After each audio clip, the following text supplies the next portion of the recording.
आज है 14 नवंबर 2025, दिन शुक्रवार। मधुभाषी में आपका फिर से स्वागत है। चलिए देखते हैं मध्य प्रदेश की फटाफट 25 बड़ी खबरों को। इससे पहले आप न्यूज को कहां से देख रहे हैं, यह हमें कमेंट में बताना ना भूलें। देवास में आयोजित भावांतर योजना भुगतान कार्यक्रम में मुख्यमंत्री मोहन यादव ने गुरुवार को प्रदेश के 1,33,000 किसानों के खातों में 233 करोड़ रुपए की राशि अंतरित की। उन्होंने कहा, सीमा पर जवान और खेत में किसान दोनों बराबर हैं। किसानों की मेहनत से ही प्रदेश को सोयाबीन स्टेट की पहचान मिली है। मुख्यमंत्री ने कहा कि प्रदेश सरकार किसानों को उनकी उपज का सही मूल्य दिलाने के लिए हर साल एमएसपी बढ़ा रही है। आपदा प्रभावित किसानों को राहत देने के लिए भावांतर योजना को लागू किया गया है, जो देश में पहली बार मध्य प्रदेश में शुरू हुई थी। चुनाव आयोग के आदेश पर मध्य प्रदेश में की जा रही एसआईआर की हर 3 घंटे में रिपोर्ट ली जा रही है। गुरुवार दोपहर 12 बजे तक की रिपोर्ट के अनुसार प्रदेश के सभी जिलों में अब तक 74% गणना पत्रक मतदाताओं को बांटे जा चुके हैं। मुख्य निर्वाचन पदाधिकारी संजीव कुमार झा ने सभी जिलों के कलेक्टरों को निर्देश दिए हैं कि अब गणना पत्रकों के डिजिटाइजेशन की प्रक्रिया में तेजी लाएं। इंदौर कलेक्टर शिवम वर्मा ने बुधवार को बस ऑपरेटरों की बैठक लेकर यात्रियों की सुरक्षा व्यवस्था पुख्ता करने को लेकर सख्त निर्देश जारी किए। कलेक्टर ने स्पष्ट किया है कि 15 वर्ष से अधिक पुरानी बसें किसी भी स्थिति में सड़कों पर नहीं चलेगी। आरटीओ 15 साल से पहले ही बस संचालकों को नोटिस जारी कर सूचित करेंगे और ऐसे वाहनों का रजिस्ट्रेशन और परमिट जारी नहीं होगा। सीएम मोहन यादव ने कहा, जो महिलाएं कारखानों में काम करेंगी उन्हें 5,000 रुपए अलग से देंगे। जो महिलाएं कारखानों में नौकरी करेंगी उन्हें सरकार अलग से 5,000 रुपए महीने की राशि हर महीने देगी। सीएम ने यह भी कहा कि राजनीतिक क्षेत्र में महिलाओं के लिए 33% आरक्षण लागू हो सकता है।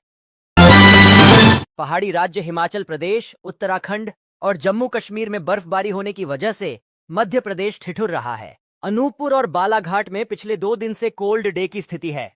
वहीं भोपाल और इंदौर समेत कुल 13 जिलों में शीतलहर चलेगी। अगले 4 दिन ऐसा ही मौसम रहेगा। एमपी में धान खरीदी सीजन के दौरान बाहरी राज्यों से अवैध धान परिवहन रोकने के लिए प्रशासन सक्रिय हो गया है। कलेक्टर संजय कुमार जैन ने बताया कि राष्ट्रीय राजमार्ग पर हनुमना स्थित यूपी-एमपी बॉर्डर पर एक जांच चौकी स्थापित की जाएगी। इस चौकी पर धान परिवहन करने वाले प्रत्येक वाहन की सघन जांच की जाएगी। मध्य प्रदेश में इन्फेक्शन से 23 गोवंश की मौत हो गई। जबलपुर नगर निगम की गौशाला में गुरुवार को 8 गोवंश के मृत पाए गए। जानकारी लगते ही गोसेवक भी यहां पहुंच गए और हंगामा कर दिया। गौशाला प्रभारी का कहना है कि लंपी वायरस के कारण कुछ गायों की मौत हुई है, क्योंकि यहां पर ज्यादातर वायरस से पीड़ित गोवंशों को ही रखा जाता है। इसी तरह पांढुर्णा जिले में एक अज्ञात बीमारी से मवेशियों की मौतें हो रही हैं। भोपाल, इंदौर और सतना में compressed biogas plant bio CNG बुधवार को शुरू हो गए। इनसे न केवल करीब 8,000 हल्के वाहनों को ईंधन मिलेगा, बिल्कुल 1,000 लोगों को रोजगार भी मुहैया होगा। प्रदेश में ग्रीन एनर्जी की तरफ यह बड़ा कदम है। अगले कुछ महीनों में जबलपुर, बालाघाट और सीहोर के भी प्लांट शुरू होने की संभावना है।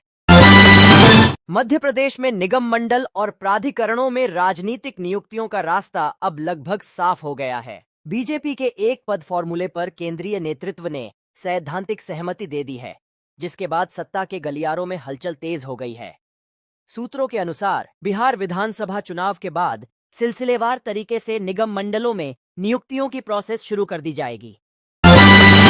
जापान की टोपान speciality films private limited Madhya Pradesh में 950 करोड़ रुपए का निवेश करेगी। 1,71,200 टन सालाना क्षमता की बीओपीपी एवं सीपीटी फिल्म निर्माण इकाई स्थापित करना चाहता है। इसको लेकर टोपान ग्रुप के पदाधिकारियों ने मुख्यमंत्री मोहन यादव से मुलाकात की है।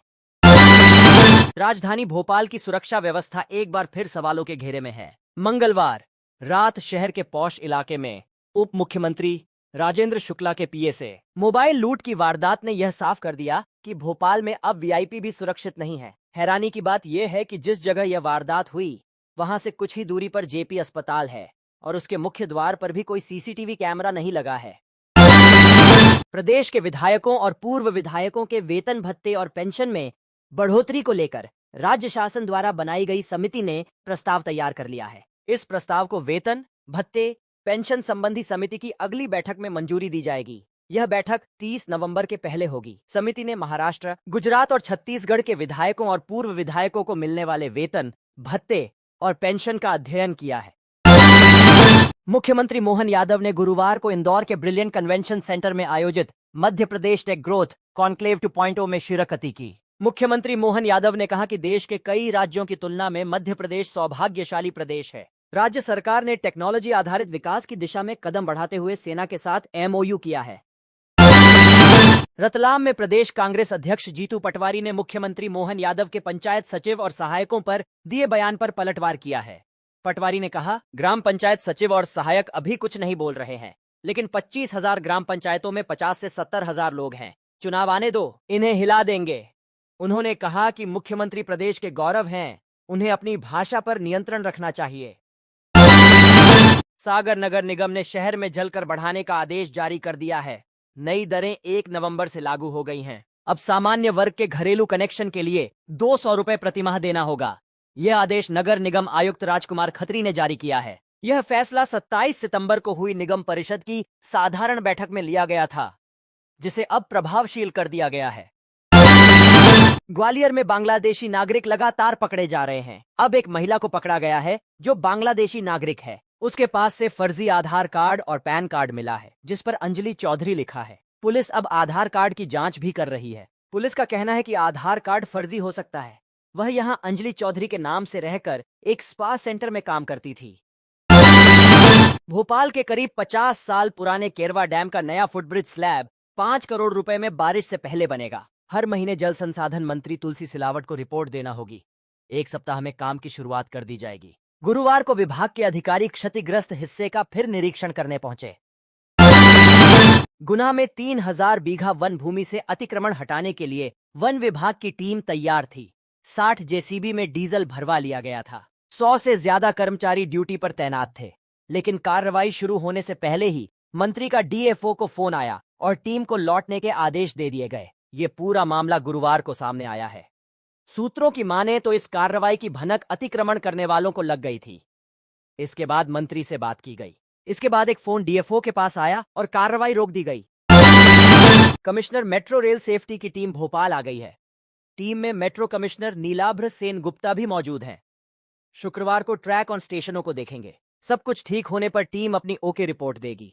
इसके बाद मेट्रो के कमर्शियल रन की शुरुआत हो जाएगी। नवंबर में ही प्रधानमंत्री नरेंद्र मोदी मेट्रो को हरी झंडी दिखाने भोपाल आ सकते हैं। हरियाणा में बागेश्वर धाम के प्रमुख धीरेन्द्र कृष्ण शास्त्री की सनातन एकता पदयात्रा 6 दिन के बाद 13 नवंबर को अपनी यात्रा पूरी कर यूपी में पहुंचे। गुरुवार को यात्रा होडल अनाज मंडी से शुरू हुई। यहां धीरेन्द्र शास्त्री की तबीयत बिगड़ गई थी। उन्होंने सड़क पर लेटाया गया और डॉक्टरों की विशेष टीम ने उनका इलाज किया। उज्जैन में भैरव अष्टमी के अवसर पर भगवान काल भैरव की पारंपरिक सवारी धूमधाम से निकाली गई।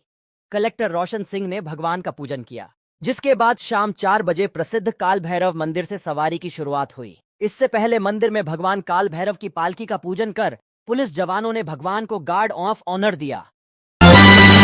धान की पराली जलाने के मामलों में मध्य प्रदेश पंजाब के बाद दूसरे स्थान पर पहुंच गया है। मध्य प्रदेश में सबसे ज्यादा 614 घटनाएं नर्मदापुरम और दूसरे नंबर सिवनी है।